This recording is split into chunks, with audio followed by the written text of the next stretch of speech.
let's take a quick look, Chris, back at preseason one, man. Like I know the Titans are not much of a team right now, but Yeah. they have a young quarterback, and I actually thought the Bucs looked really good, especially on the offensive line. So if we're taking some quick takeaways from the Bucs preseason, what was it, 7-29 victory against the Titans last week?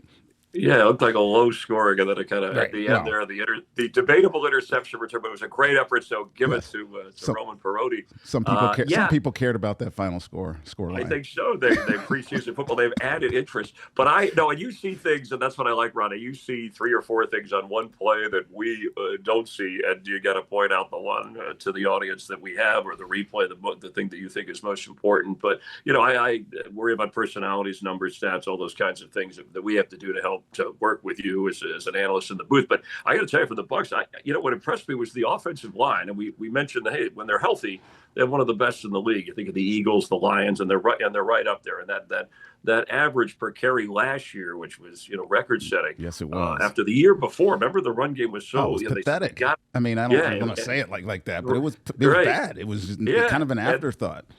and they didn't. It's not like they added Saquon Barkley, we thought, but they added Bucky Irving with Rashad White, and how they made it work with the great passing game and receivers. Even with Mike Evans missing some time, he put up his numbers. But the offensive line, the backups, or the people that played in that position for the preseason, it really moved the ball. I know the Titans didn't have a lot of their starters in, but that was impressive. So that helped the running game with Sean Murphy later on, right? So that jumped out. And I guess Kyle Trask, it seems like he's there. He doesn't have to play a lot in the regular season, and that's a good thing because that means Baker Mayfield is healthy. But I not only did I like how he played in the time he was in there, but I liked in the interview in the broadcast that Eileen Nachuk did with him. He would seem a lot more confident. He also seemed relaxed. He seemed comfortable. Like, even though I'm being challenged with Teddy Bridgewater, whatever, I'm here long enough. I'll be okay. And then, Josh Broussard, I hate to get into technicalities. We did in the game with the new offensive coordinator, but you and I talked to him before the game. It's the first time I really talked to him, even though he was on the Bucs team the year before. And he was laid back. He was calm for someone who's calling plays for the first time in an NFL game. And then he has I thought he called a good game. I know you did too. And then after, we saw him in the parking lot and spent a little more time with him. And his intensity popped up a little bit. Like there was a guy out of position. It was a call I could have made here that was like, and this was for a preseason game for him. So that I liked that. I thought that range of you got to be calm, but you also got to be tough in that role. And that's been a great position for the Bucs with the talent they have.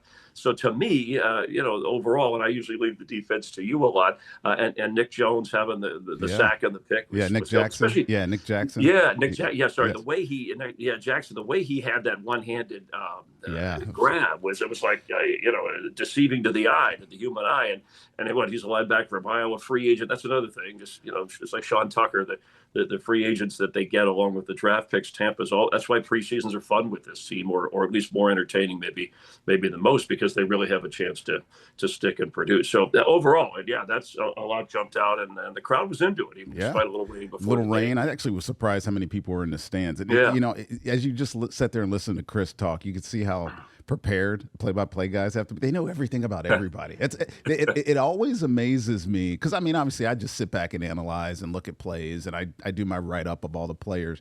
But to be able to talk for that long, that's a gift, man.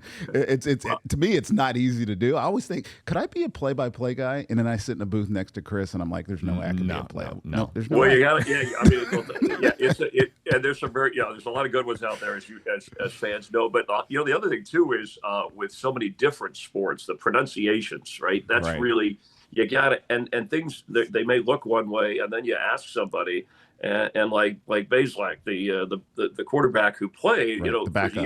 We had to ask him. He got in the game late, and I know, but we had to ask him, and he said, "Well, because Bazelak, I heard we went back, checked college tape, whatever, just like the scouts." And he said, "Well, they've been mispronouncing it for years. Bazelak, it's like two syllables." And I'm like, okay, but you can't always get to everybody to ask him.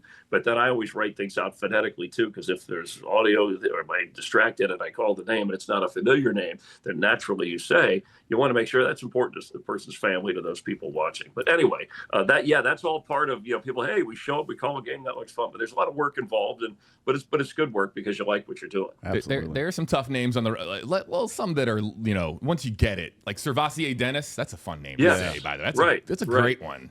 Right. Yes, and there are great names through history. Even Kalijah Cansey could be. Now, once you see it, but when you first hear it, if you had to spell it, it might not. I mean, I used to write out when he first came out. Shaquille O'Neal was like SHA-KEEL. Just so I wouldn't say Shaquille, I didn't want to ruin it. Right, Yaya Diaby. Right. I mean, what a name. Well, even Emeka. I mean, Abuka. Yes, like Emeka Abuka. You had to help me with that. It's like, what? What am I supposed to say there? Do the Bucs have the roster of best names in football? Maybe they do. Even O'Keefe. It's just a great one. The alliteration there. There's some good ones. I don't know. Tennessee's roster this week was there were some challenging. Yes. Thank goodness some of the players that we did haven't emerged yet, right? Because their last names and first names, it was like alphabet soup scrambled up, and right. It was crazy. But the Bucs do have. I like Bucky Irving's a great nickname. Is his first name? Is that really? I should know that. I'll find out here for you. I know that's a nickname. I think it is. I forgot his first name because we did say that to him already. Right away, he all of a sudden got serious. It was like, it is Marquise Bucky Irving. Right. There you go. That's funny when you look up his scouting profile, which I just did. Right. It doesn't say Marquise. I didn't know that. Yeah, they hide it. They hide it pretty well. Right. I don't blame them, though. Chris, what were your first impressions of Cam Ward? I mean, obviously, we get the benefit of getting the number one pick of the draft's first game. I was somewhat impressed. I mean, obviously, his first drive was 3 and out. He looked a little lost and scrambled or whatever. His second drive goes right down the field, 5 yards. And a touchdown.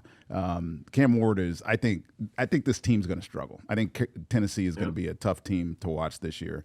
However, I do think they have the right quarterback. I just wanted to know if you get just your opinions of him and just the one really half of football that we got to see him play. Yeah, and he connected well with Calvin Ridley. You made the point. I mean, they brought in veteran receivers. We didn't get to see all of them because of the situation. And the defense he was going against, obviously, just like talked about, were players that were not established starters for Tampa. But yes, I did like his poise. And when we talked to a number of the people, I didn't talk to him personally, but people involved with the Tennessee Titans, they said that, he wouldn't necessarily coming out of college, when the draft started, when they knew they had the first pick, their top guy. But the more of the process, the more they were around him, the more they liked him personally, and then saw the physical skills, which the numbers he put up. And again, he started in a number of different. He finished at Miami, right? But guys with a lot of experience in college, with a number of starts, whether it's I think 30s that always the magic number that they say, even judging a pro quarterback, even though they don't get that opportunity, he's had quite a few of those. So yes, I was impressed. I got to call quite a few of Jaden Daniels' games his rookie year, in fact, the second game of his career. And he was and also meeting with him personally. C.J. Stroud, I called his first game. Bryce Young, his first game in the NFL in the regular season.